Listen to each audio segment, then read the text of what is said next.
Neymar, তুই আজকে বেশি মদ খাইছস? হ্যাঁ দাদা, হ্যাঁ, অনেক বেশি মদ খেয়েছি। কেন জানো?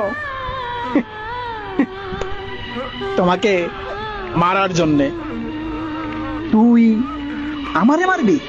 আমারে কেন? তুমি 7বার ব্যালন ডিওর আর 1বার গোল্ডেন বল জয়লাভ করছো দাদা। আমি তো দাদা 7বার ব্যালন ডিওর জিততে চাই নাই। আমি কেবলমাত্র মনে মনে একবার গোল্ডেন বল জয়লাভ করতে চাইছিলাম দাদা। দেখো, সেই গোল্ডেন বলটাও তোমার পাশে রয়েছে দাদা। তুমি বেঁচে থাকলে আমি এটা জিততে পারবো না। তাই এখন আমি তোমাকে গুলি করে আমার আমার আমার আমার পথ পরিষ্কার করে ফেলবো দাদা। দাদা, পথ পরিষ্কার করবো দাদা। দাদা,